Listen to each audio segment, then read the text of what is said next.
Everybody, it's Monica with Klein Knits, and today I'm going to be showing you how to achieve the lettering in my Feliz Navidad pillow pattern. I use Lion Brand's Go for Faux yarn as the sheep's wool and the little pom-pom of the Santa hat. Now I'm going to be writing the word Navidad here. I'm going to show you really quickly the technique that I use to achieve this lettering, because these letters are not single crochet like the rest of the pattern is. They are surface slip stitches.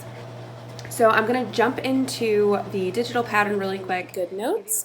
I love GoodNotes because this is just where I keep all of my patterns or all of my PDF downloads.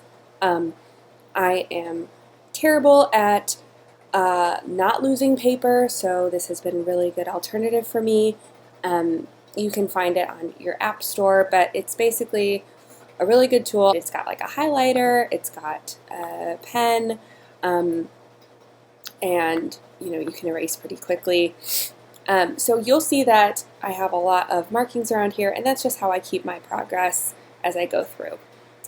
One thing to mention about this pattern is that these gray boxes with the bullseyes in them do not count as single crochets. These are slip surface stitches.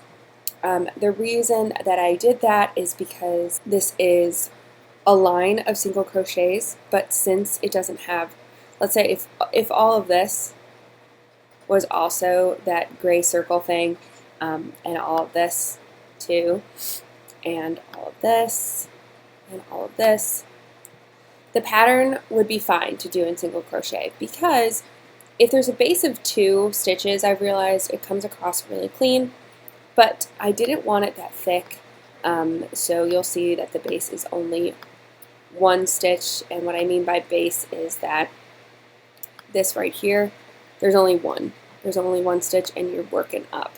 So for that reason, I realized that it might just come across pretty messy if I were to try to single crochet that, especially since there's a diagonal feature here. Sometimes when we do diagonals with single crochet in this tapestry method, it can get lost and not really portray the image that you were hoping for.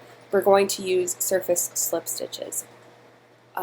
So you'll notice that you'll be able to see where exactly you need to put these surface slip stitches, because you can count up the rows and you can count across to see where you are.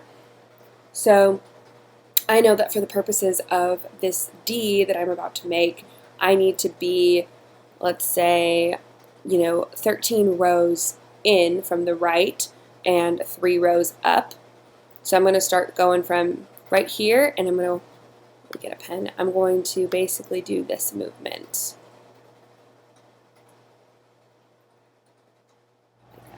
Okay, so from the digital pattern, it's telling me that I'm going to start 3 stitches up and 13 stitches in from the right.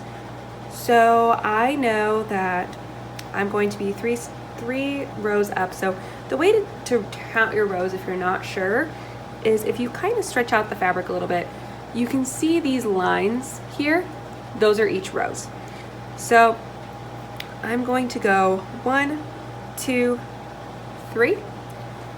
And then 13 stitches, so 1, 2, 3, 4, 5, 6, 7, 8, 9, 10, 11, 12, 13.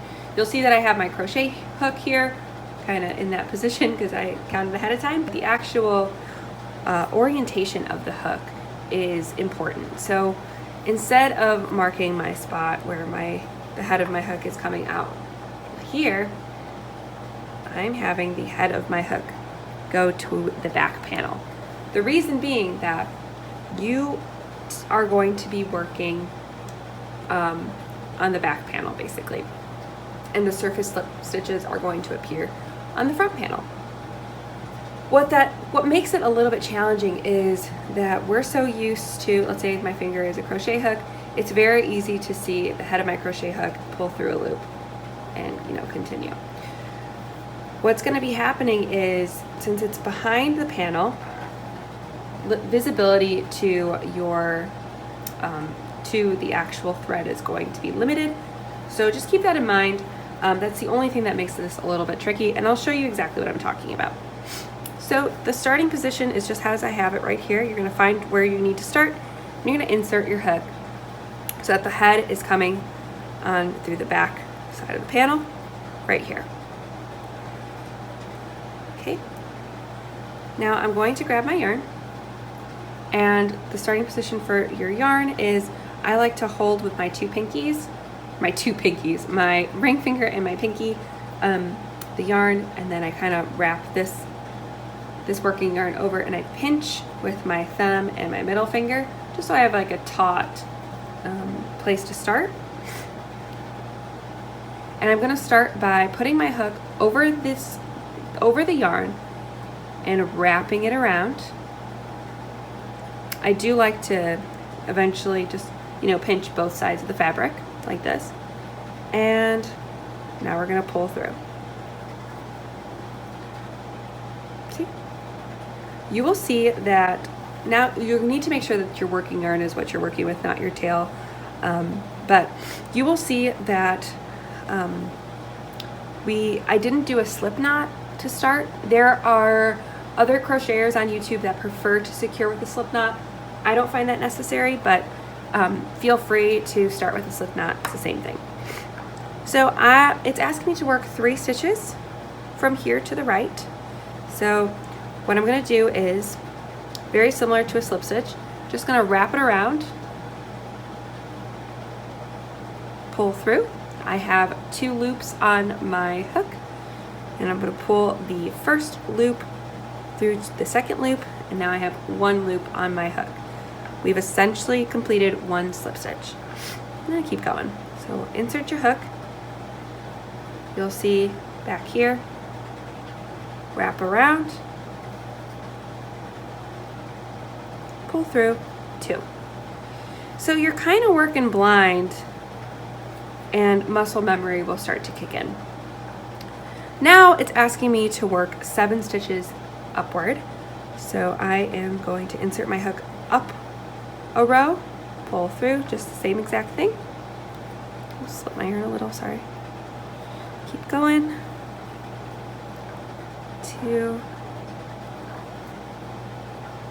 3, 4, 5, 6, and here is 7. All right, now it's asking me to work 3 to working from left to right. I don't really want to contort my body to do that, so I'm just going to flip around the piece. But keep in mind orientation when you do flip around your piece and you're reading the graph can. So it's asked me to work 3 across this way. 1,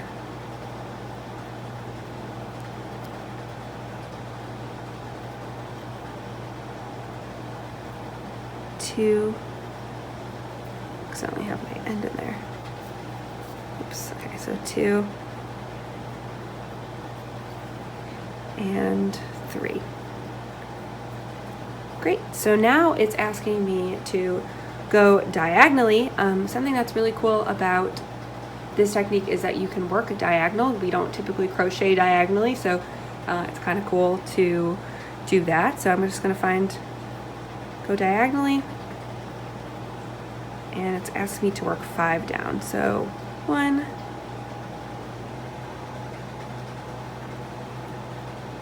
2, 3, 4, and 5. Okay, and now it's asking me to reconnect to the starting position, so I'm just going to orient myself for that. I'm just going to put it right where I started, and I'll pull through. You'll see that when you're done with your letter, your working yarn ends up in front. Make sure that you just pull your end into the back panel piece, so that way you can weave in your end in the back. All right, so hopefully this is helpful as you approach surface slip stitching. Thanks.